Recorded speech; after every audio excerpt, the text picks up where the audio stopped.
Hey, it's Rob. Welcome to Everyday Investor, the hottest investment show in the world. That's right, I said it. I don't care who knows it. We all want more time to spend with family and friends. We want time to engage in a purpose greater than ourselves, have some sort of meaning in life. The challenge is we spend most of our time working to make money in order to live. Let me say that again. We spend our precious time working to make money in order to live. Imagine a life where money could make you money to live in order that we could work less and have more time for the things that matter most. Well, you can. Learn how from everyday people who are making this a reality.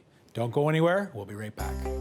Coming up, Brian Prasad teaches us how our money can make us money investing in pre-construction properties.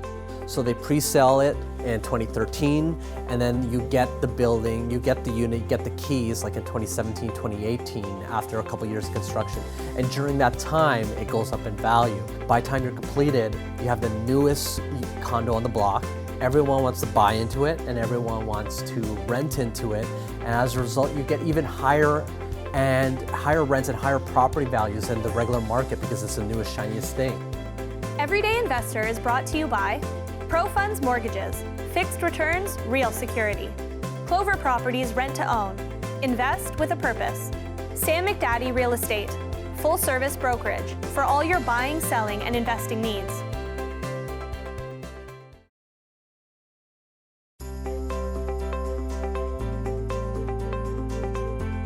Hey, it's Rob. Welcome back. On today's episode, we're going to learn how we can make money investing in pre-construction properties. I'd rather have no one else on the show teaching us this than Brian Prasad. Remember, whenever you're faced with any investment opportunity, you always want to ask the 4 questions to start. Number 1, what is the return on investment?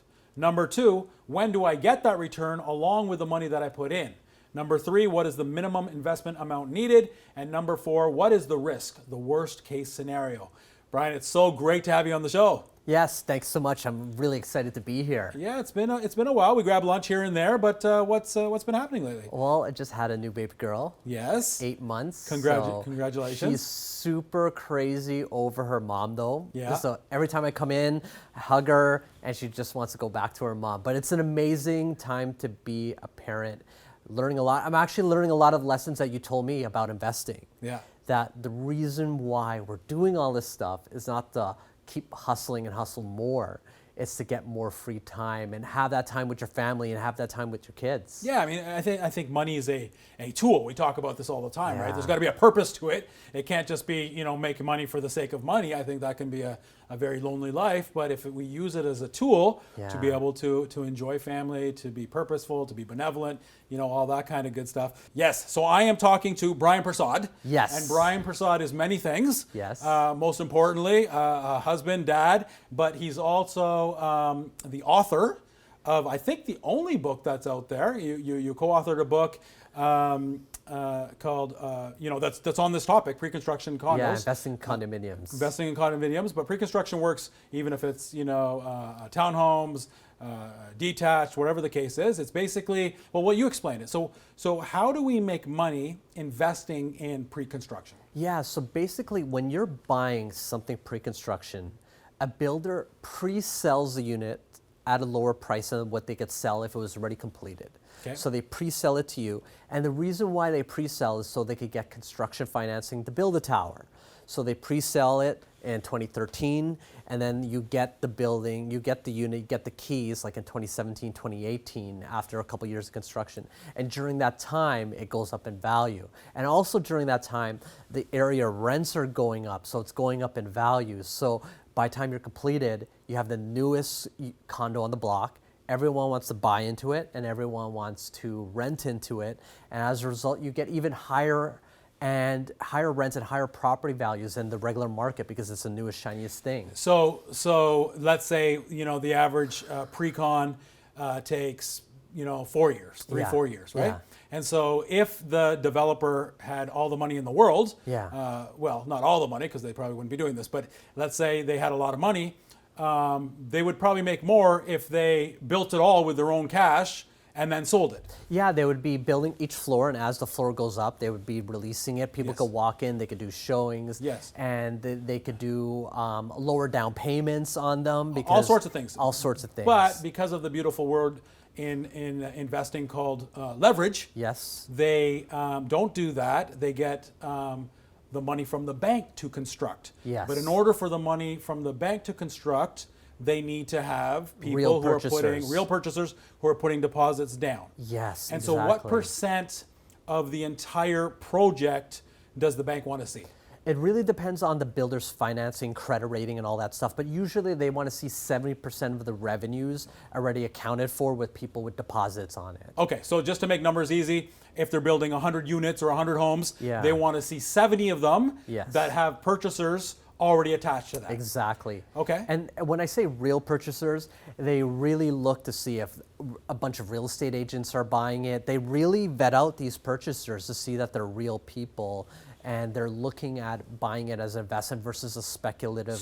So yeah, I didn't understand that. So Yeah. so because real estate Some- people are real people, but you're saying they don't want it for the bank doesn't want to see All insiders. investors. Yes. They want to see more the end user. They want to see some like regular people buying into it. Okay. Yeah. And what percent? So let's say Rav is one of these end users. Yeah. And I come to the sales center. Yeah. And it's going to be built in 3-4 years or whatever the Yes. case is.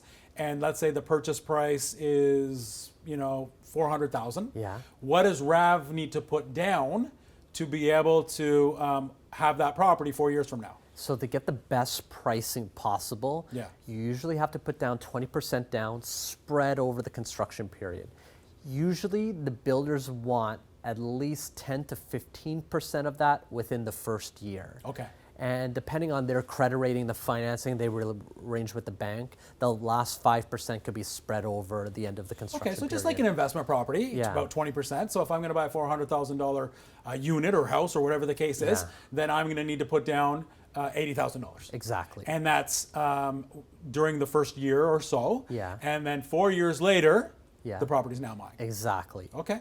And so, Brian, you do many things. I know you invest in the States. I know you have multiple strategies. Why do you like this strategy, investing in pre-con? Yeah. Why do you like it? Well, I mean, the biggest reason why is how easy it is. We're not putting any of our own sweat equity into it. We're not doing any renovations. We're just buying it on paper. And really, during the time that you're not even paying a mortgage, any mortgage property tax payments, it's going up in value. So it's really easy to do. And you can do it multiple times. Yeah. So this is completely passive. It's completely passive. Completely passive. Obviously, there's no cash flow component. There's no Yeah. money coming back to During you. that time period, But yeah. we're growing our capital. Exactly. We're growing our money. Exactly. Yeah, no. It makes sense. The only thing that I would ask is, how do we find the area in which it's going to grow? Because, if I'm doing pre-construction in Kapuskasing, Ontario, Yeah. it may not grow. So what are the fundamentals that you look at to make sure that over the 4 years, not to make sure, there's always obviously risk in everything, Yeah. but to mitigate that risk, what does Brian look for when he's investing in pre-con? Exactly. I mean, there's two quick things that I look at. Number one, I want to look at what is the average price of homes, like just the real estate in the area. Yeah. And I'll give you an example. Mississauga, say here in Ontario, Eglinton, there's a bunch of $1 million homes around there. So if you're building a $400,000 condo, it's going to look really attractive because the next step up is $1 million. Yeah. So that's going to be a big jump that someone has to go to. So they're obviously going to go there, and that will cause it to go up. Okay. The second thing I want to look at is just how much supply is coming up in the future. So if there's going to be a lot of condos coming up in the future, it might hinder the ability for that condo to go up in value. So I'll give you an example. There's some areas in downtown Toronto that they're converting maybe a storefront in a residential neighborhood, and there can't be any new supply coming up in that area because someone will have to assemble a block or buy a parking lot. So there's just not possible to add more supply there. So that therefore demand goes up. Demand goes up. Yeah. And if that neighborhood has homes over $1 million, which almost every single house in the 416 is over $1 million Yeah. nowadays, very likely that condo will be hotly in demand. And there's a lot of those projects coming up. They're not in the traditional downtown core, but they're in the surrounding areas that are underserved because no new supply has been built in 20, 30, sometimes even 100 years. Yeah. No, it's a great point. I mean, Yeah. you look at the metropolis of any city, and you want to go out half hour, an hour, hour and a Yeah. half, and you'll see, that things will generally go up. So, speaking generally, what can we, appreciate in terms of our money in? So, what would be the return on investment? So, let's say Rav, put down that 80,000, maybe Yeah. some closing costs over a period of 4 years. What would be the full, appreciation? So the condo that I just said cost 400,000. Yeah. I put down 80,000. Yeah. In 4 years, generally speaking, not the anomaly that we've had, in the last several years of astronomical increases, but Yeah. generally speaking, what would that $400,000 property now be? Well, you want to do your homework ahead of time to ensure that you could at least get 10% per year growth on just the inflation of the property. 10% year. 10% So per year. 40% Yes. over things. So 40% on the 400,000. Yes. Wow. Yes, over the construction period. So but we've been averaging that But more. 40% on the 400,000. For 40%, like 10% on the 400,000, correct? Yeah, per year. Yeah, per year. Yeah, You okay. wanted to do that. Okay. So you want to be in those areas that can happen. It's hard to see the potential on it. Yeah. Especially there's some for example, there's some areas downtown. Yeah. Think of it, 5 years ago, no one wanted to be there. Yeah. But now you see how the Everyone wants to be proximity. there. Yeah, everyone wants to be there. So you just Okay. have to have some foresight. Okay. Well, let's go through the other questions that we have whenever we're faced with any type of investment property, and then we'll go through a case study that you brought. We're talking to my good friend Brian Prasad. We're learning how to make money investing in pre-construction. Don't go anywhere. Everyday Investor continues in a moment. Thanks for watching. Everyday Investor is brought to you by ProFunds Mortgages, fixed returns, real security. Clover Properties Rent to Own, invest with a purpose. Sam McDaddy Real Estate, full service brokerage for all your buying, selling, and investing needs.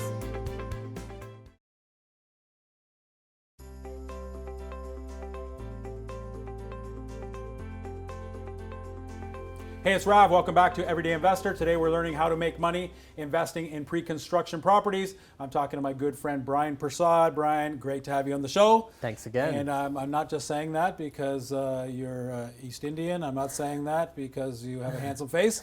It's because you're knowledgeable. I mean, you Yeah. wrote the book on this. And by the way, where can we get that book? So it's in bookstores. Yeah. You can get it on Amazon. Most Amazon? people get it And on what's Amazon. the full title?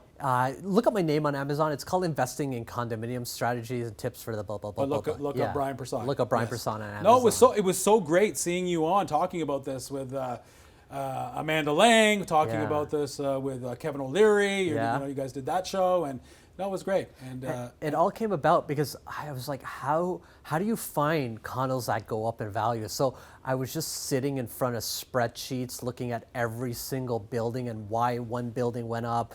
Was it because it was close to a subway? Yes. Was it this? Was it all these other reasons? Was it the architect that caused it to go up? Was it the builder? well, listen, better Yeah. you than me. I mean, you're a brainiac, very analytical, and I Yeah. appreciate that about you. And thanks for nurturing me on all these things. So we're talking about, and we kind of had a little bit of a case study. And why don't we Yeah, just it's a use simple that? example. Yeah, why don't we just use Yeah. that one? So if Rav wants to buy, invest in pre-construction, we're looking for the right area. We're looking Yeah. for homes that are much higher value than what Yeah. I'm purchasing. We're looking That'll at drive it up. forecasting future supply. Future supply, Yeah. exactly, and because obviously, Mama taught me when you have more demand, when there's more demand and less supply, then obviously Yeah. things are going to be able to go up in value, right? Exactly. And so you're looking at those things because there is an argument to this that we're looking at the inflation of a property. Yeah. And so, somebody paying down your mortgage, and this is not the case, that's kind of the meat, Yeah. of the meal. And then we have cash flow, and that's kind of a good thing. And, just passively things can go up. But we're talking a little bit in this, and I'll throw out some dirty words, the speculation field, Yeah, right? yeah, yeah. And so, but what you've taught me is it's okay to speculate as long as you know you're speculating Yeah. and there's an art to it. Exactly. And let's say if you want to reduce that speculation risk, you want to ensure that if you have to hold it for 5 years, are you okay with the monthly and because the rents are going to be going up as well. You're not only expecting the price to go up. So you just want to be sure that if you have to hold it a long period of time, you are able in your budget to afford holding it. And most of these condos, when they get completed, they're maybe a little bit negative cash flowing, but over time, as the rents go up, and especially they're not under rent control right now, Yeah. anything built after 2018 November is not under rent control. So you could increase those rents to allow it to cash flow, to lower that speculation. And I may want to do that. I may Yeah. not want to, let me call it a long-term flip. I may not Yeah. want to, have this grow in 4 years and then want to flip it. I may want to rent it out because it's going to continue to increase in value. I may want to move in it. Yeah. So there's different, things that I can do, not just flip it. But you're saying to me, $400,000 purchase price. Yeah. Minimum investment amount needed for that is about 20%. Yes. So is $80,000. Spread over some time period. Spread over some time period. Yeah. And then we're giving ourselves 4 years for this to be built. Yes. And you're saying I can enjoy overall a 40% increase. If it goes up 10% per year 10% and it per breaks year. even, and Yes. that doesn't include mortgage pay down because you're not paying down any mortgage during the construction period. This passive. Yeah, it's I'm just not doing passive. that. I'm You're not just- perspiring. Exactly. Yes. Exactly. I'm not having to do anything other than writing a check. That's all you do. Okay. Yeah. Okay, so let's go through some numbers here for a second. So purchase price, $400,000. Down payment, $80,000. A few thousand for some closing costs. And closing costs are something we should definitely be mindful on these because there's extra closing costs on new construction in the Yeah. form of development charges. Okay. And they could be a lot more than if you're buying an existing resale. So how do I know? I mean, that's why I need a great lawyer on my You team. need to have a lawyer look at it. And sometimes the builder doesn't even know, but Yeah. they could estimate what it might be. Yeah. So a good lawyer would say, okay, we're not taking on all this risk that it could be $50,000. We want to cap it at a certain number. So what generally on this, if it's a $400,000 Yeah. unit or house or whatever the case is, what can closing costs be? I mean, Other than the normal land transfer, legal. yeah, the development charges, Yeah. and they could be as high as $10,000 on a $400,000 unit. $10,000. $10,000. Okay. So what do you want me to write down here for closing costs? Let's put 20,000. 20,000. Yeah, because you're gonna have your land transfer, you're gonna have utility hookups and things. Okay. And we bought this for $400,000. Yes. And you're saying that it's going to go up, generally speaking, not the astronomical things that have been happening the last 10, 15 years, but generally speaking, if you do your homework, you think it should go up 10% per year in the metropolis. Yeah, because, okay, so I know the average price of condos may only go up 7 to 12%, 15%. There's a big range in there. Yeah. But what I do find is that new condos tend to appreciate faster. And Yeah. think about it, it makes sense. Older condos, what do you think of when you have older condos? Higher maintenance fees, right? Yes. So less people are going to want to buy an older condo. So Yes. you have lower maintenance fees. They tend to appreciate and value more. And also, I mean, given a choice, wouldn't you rather something newer than older? Yeah. Yeah, so you're yes, gonna yes, wanna yes, yes, pay I a would. little bit but more. but on that note, on the maintenance fees, but the older ones that have the higher maintenance fees, Yeah. it includes all your utilities. Your utilities. Some no? do, some do. Yeah. But I find that it's a wash because If I'm renting it out, the tenant's paying the utilities. yeah, but even like the totally monthly in that you have is Yeah. not that much different because the maintenance fees, you're gonna have to pay the hydro if you're gonna live in there. So it's almost like the same. Yeah, okay. There's no free rides if the condo board pays it or if you pay it out of pocket to the Toronto Hydro or whatever. Okay. I think we're going to be in trouble in this show Why is that? because you're telling me that I'm going to put $100,000 down, Yeah. right? Yeah. And then you're telling me it's 10% Yeah. increase, generally speaking. Yeah. Not on my 100,000 On the purchase price. yes. On the 400,000. Yes. Yes. Yes. And so that tells me I'm making $40,000 Yes. per year Yes. annualized Yes. on my 100, Yes. which spits out an ROI of 40%. Yes. So Brian Prasad is saying I can enjoy 40% return on investment writing a check. I mean, we need to. I'm not saying I don't believe you. You're Yeah. doing this. You're doing this. You wrote the book on this. Yeah, we have to be careful. Yeah. I mean, you can't just plop it down on every project. Yeah. You have to be careful which project you're investing into, especially now. The gap between the resale market and the pre-construction market, the price gap, what I could buy a resale condo for and what I could buy a pre-construction, is as big as it's ever been. Yeah. But you have to be careful on which project you're buying into, so allow yourself to have those returns. I need a Brian Prasad on my team is what I need. Yeah, I mean, I wrote 80,000 words on that book to show you how to find that right condo. Because like even in the same building, not all the units are going to go up the same price as the other units. Yeah. Because some might have a better view, and you just have to know how the layouts work to be able to find out which of those condos are going to go up that 10%. Yeah, you know, you touched on something because, you know, a lot of my friends, and they're not wrong, I just think there's different strategies. Yeah. Cash flow, cash flow, cash flow, cash Yeah, flow. yeah. You're actually even saying, you know, people who are making these kinds of returns and more, because we're going conservative, Yeah. but they're actually pulling out of pocket perhaps every month $50, $100, because they want to enjoy that inflation. So if I'm making, Yeah. you know, 40,000 a year, Yeah. you know, conceptually, then what do I care if $2,000 a year is out of pocket? I know people do that, but a lot of my investor friends say, you know, yeah, Rav, I wouldn't do it. Touch on that, and I can't believe that we're almost done the show. You'll have to come back. But touch on that note, right, what I just said. So, I mean, the big thing about it is that there's no rent controls on it. And we know what the rents are going up in the GTA. So you could buy an existing house, Yeah. but what's your rent's going to go up? So you're saying before, Yeah. obviously it was capped, and so my cash flow is my cash flow. Now, if you don't want to be out of pocket, make sure that it carries itself. Exactly. Okay. Yeah. Listen, it is fantastic having you. We'll have to have you again. Thank you so much. Thank you again. And thank you for tuning in. Without you, we wouldn't have a show. For more information on this show or any others, or to become an Everyday Investor Insider, where you can get investment opportunities, tips, advice, go to everydayinvestor.com and sign up. Until next week, we'll see you same place, same time. Honey, I love you. I'll be home soon.